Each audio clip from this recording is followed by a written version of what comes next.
Imagine spending your entire life building a grand vision of community, only to realize you've accidentally created a psychological trap. That's exactly what happened to an architect named Victor Gruen. Back in the 1950s, he designed the very first enclosed shopping mall. And his goal was deeply civic, right?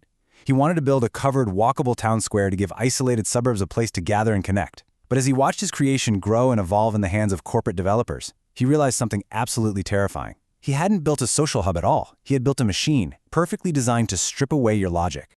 It got so bad that by the late 1970s, Gruen publicly distanced himself from his own invention. He literally called his blueprint a heartless commercial monster.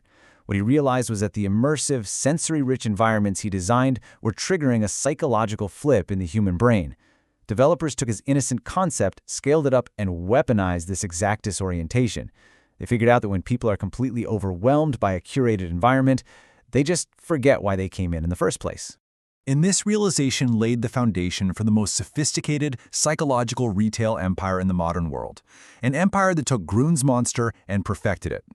Welcome to Market Mind Lab. So imagine stepping into IKEA with one simple singular goal. Maybe you just need a new lamp or, a fresh set of plates. You tell yourself, I'm going to be in and out in 5 minutes. Yet somehow, 2 hours later, you have completely lost track of time. You're wandering through this windowless labyrinth and your cart is just overflowing with picture frames, a fake plant, and a giant plush shark you absolutely did not need. What actually happens between the moment you walk in and the moment your wallet suddenly feels a whole lot lighter?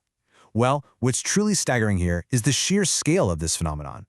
Retail experts estimate that an astonishing 60% of IKEA purchases are completely unplanned. Think about that. That means 60% of the items scanned at checkout are things shoppers had literally no idea they wanted until they entered the maze. This isn't just a coincidence. This is a highly calculated investigation into your brain's vulnerability. Okay, let's dive into exactly how they do this. The IKEA layout is not some random sprawling warehouse. It is a forced path racetrack. And surprisingly enough, the flagship design was actually modeled after the continuous spiraling flow of New York's Guggenheim Museum. A standard retailer might only show you about 20% of their inventory on a typical visit. But IKEA's looping, one-way design, it's a throughway system engineered to usher you past nearly 100% of their products. You aren't walking through a store. You're walking through a life-sized, 3D version of their catalog. Which brings us directly to the core mechanism at play here, the Gruen effect, named of course after our tragic architect Victor Gruen. The Gruen transfer is the exact moment a task-oriented shopper, someone on a strict mission to buy one specific thing, drifts into a dazed, highly suggestible browsing mode. The labyrinth is intentionally overwhelming your senses. It forces you to submit to a curator journey, totally neutralizing your rational decision-making and replacing it with this constant, looping sense of discovery. Every time you visit, you're basically undergoing a compounding psychological descent. Step 1, you arrive with a task. Step 2, the winding paths and sensory overload cause disorientation. Step 3, the physical effort of walking that massive loop creates a sunk cost commitment. And finally, Step 4, you make an impulse purchase just to validate the whole journey. You're no longer shopping. You are actively participating in a behavioral science experiment. But why do we feel the overwhelming urge to put items in our cart right that second? The hidden mechanism here is what experts call navigational anxiety. If you look at an IKEA floor plan from above, it makes total sense. It looks logical. But from ground level, it is intentionally confusing. Because the route is so sinuous and disorienting, it creates a subtle sense of panic. You start to worry that if you don't put those wine glasses in your cart right now, you'll never be able to find your way back to them again. So you just grab them. And then the physical toll begins to work against you. Walking the IKEA racetrack is a seriously arduous path. It requires genuine physical effort. And this creates a really powerful sunk cost commitment in your mind. I mean, you've been walking for 45 minutes, you've navigated through 3 different fake apartments, leaving the store empty-handed starts to feel like a failure. Your brain actually demands a purchase simply to justify the time and energy you've just spent wandering around. Now, let's look at how they maximize the value of all that wandering. IKEA leverages another powerful psychological principle called the Diderot effect. Have you ever noticed that they don't just put a couch on a shelf? They build a fully furnished, perfectly lit living room entirely around it. These are basically 3D advertisements selling a cohesive lifestyle. The Diderot effect dictates that buying one item creates a perceived need to buy complementary items.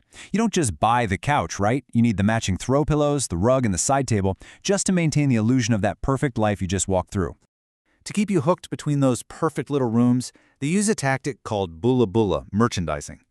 These are those chaotic, jumbled bins overflowing with unfeasibly cheap items, like candles, napkins, or lint rollers. Placed strategically along the forced path, these bins spark this treasure hunt curiosity. Finding a seemingly great deal in a messy bin spikes your dopamine. It gives you a quick little hit of happiness that further distracts you from your original goal and drives even more unplanned buying. But here's the thing. There is a biological limit to this manipulation.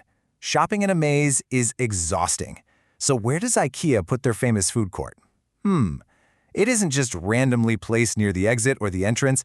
It is located at exactly the 50% mark of the store.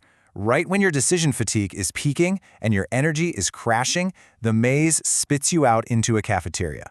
So the crucial takeaway here is this. Those Swedish meatballs are not just a convenience. They are a biological tactic. It's a strategy of strategic refueling. Smelling and eating food triggers the release of dopamine, the feel-good chemical. This effectively resets your mood, erases your frustration with the maze, and gives you the physical and mental energy you need to tackle the massive warehouse section for the second half of your journey. They're literally managing your biology to keep you inside the commercial machine longer. For decades, everyone just assumed this was the perfect, inescapable trap. But in 2021, a shocking discovery turned this entire theory completely upside down. IKEA actually listened to the people who complained about the maze. They launched an experiment called the Home of Tomorrow. In 80 stores, they completely removed the forced path racetrack. They grouped similar items together, creating a highly efficient traditional department store layout where you could just walk in, get exactly what you need, and leave. This gives us such a fascinating comparison. On one side, you have the racetrack maze, designed for wandering, disorientation, and impulse. On the other side, traditional efficiency, designed for speed, logic, and task completion.